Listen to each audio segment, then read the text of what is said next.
এমন দেশটি কোথাও খুঁজে পাবে না গো তুমি, সকল দেশের রানী সেজে আমার প্রিয় জন্মভূমি।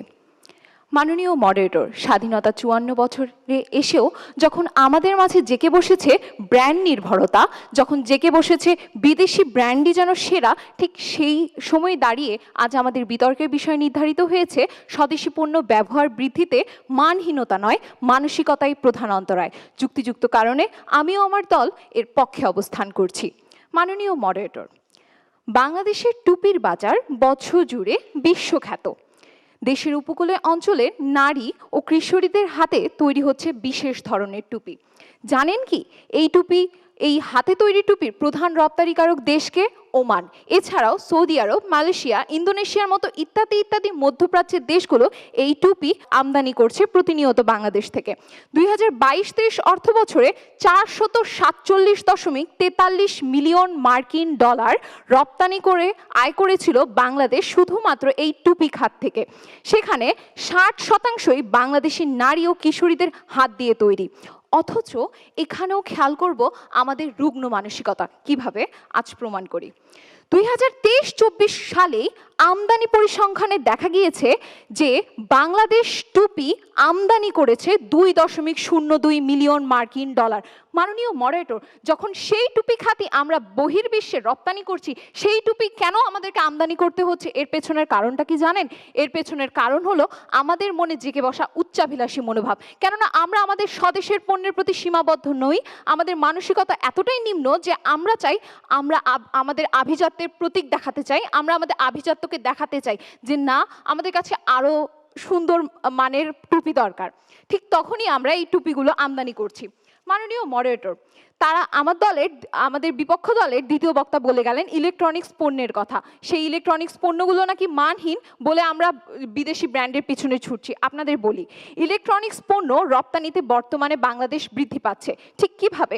50টিরও বেশি দেশে আজ ওয়ালটন মেড ইন বাংলাদেশের পণ্য রপ্তানি করছে। অর্থাৎ 16 সেপ্টেম্বর 2025-এর এক তথ্য অনুযায়ী জানা যায়, প্রথমবারের মতো, আবারও বলছি, প্রথমবারের মতো যুক্তরাষ্ট্রে মাদারবোর্ড রপ্তানি শুরু করলো ওয়ালটন কোম্পানি।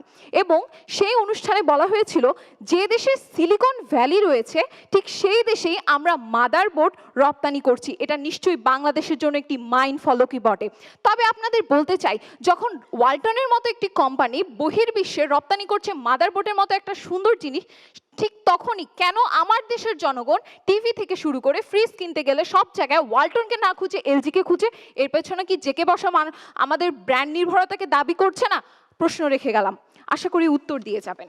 মাননীয় মডারেটর, বাংলাদেশ ওষুধ শিল্পে রপ্তানি করছে বিশেষ 157টিরও বেশি দেশে। 2024-25 অর্থ বছরে ওষুধ খাতের রপ্তানি প্রায় বেড়েছে 213.16 মিলিয়ন মার্কিন ডলার। ঠিক সেই সময়ে তারা বলে গেলেন চিকিৎসার কথা, যে চিকিৎসা ক্ষেত্রে আজ আমরা মানহীন সরঞ্জাম ব্যবহারের কারণে আজ নাকি আমরা চিকিৎসা ক্ষেত্র থেকে আমাদের সেই কষ্টে অর্জিত অর্থগুলো ব্যয় হচ্ছে।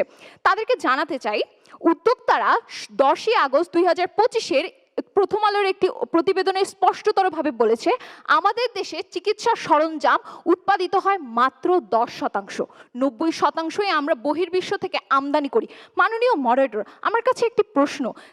উদ্যোক্তারা খুব সুন্দরভাবে বলেছিলেন যে আমাদের এই ওষুধ শিল্পে যদি গুরুত্বারোপ দেওয়া হয় তবে আমরা বিশ্বাস করি আমরা 90% কেন, আমরা 100%ই নিজ দেশে তৈরি করতে পারবো।